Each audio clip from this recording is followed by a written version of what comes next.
Where? Chin up, guys. Lamaji. I just like the sound of it. Respect yourself. I don't want interference in my matter. Yes, this is the last one. Take this. Tafiyar kai mafarin ci gaba ne, hasada ba ta tasiri akan mai sa'a. Abinda Allah ya sa gasi ya faru ne cikin nutsuwa ko da za a sa rashin da'a. Idan ka ja da ikon Ubangiji, faɗuwa za ka yi haka zance yake cikinsa babu ba'a. Bros, ya kana son zuciya ne, kana yanke hukunci a ƙarƙashin shari'a. Ba adalci a ƙarƙashin son kai, kuma duk ɗan adam na buƙatar adalci. No be even no pride, rayuwa a ƙarƙashin mulkin adalci. Muna ga farin ciki ta yaya za mu kai kanmu zuwa cikin kunci. Menene aibun zaman lafiya, again kuma menene ribar girman kai. Mun san tarihin wasu abubuwa, amma aibun sai shi laifin tudu ne. Ka iya bakinka, kar ka je ka jawo jarfa a kanka.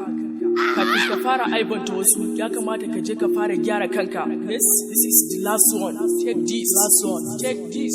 I just like the sound of it. Kawai su gyara. Yes? Su gyara, rayuwa ba ta tafiya haka. Sam hakan bai ba, su gyara. Yes? Kai ka ɗauki rayuwa da zafi, ita kuma duk yadda ka ɗauke ta haka take zuwa ma. Wani ya ɗauki rayuwa akwai talauci, wani kuma ya ɗauke ta sam babu wani abu mai suna talauci. A haka muke tafiya, wasu na wahala, wasu kuma na rayuwa a cikin yanci. Wani talakan na zagin mai kuɗi, wani mai kuɗin na zagin talaka da wulakanci.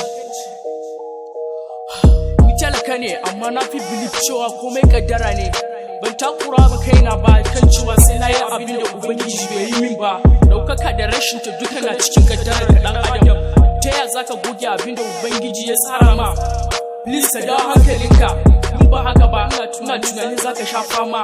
Ta ijan da ƙoƙarinka a ran Bros na tsara ma. Kamar dai babu riba cikin harara a duhu.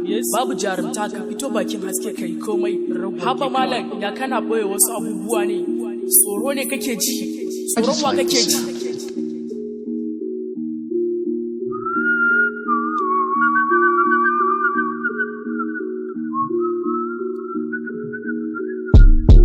True legend, my music was voted for my haters. For any time, I'm studying about the justice of my past.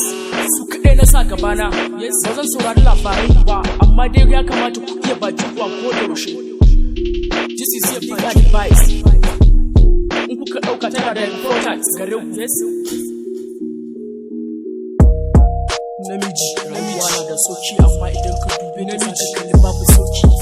Namiji kai gaskiya ya ka kare, bari ma ba kai gaskiya ba, haba sadoki. Namiji ka bi rayuwa a sauwa, kana so ka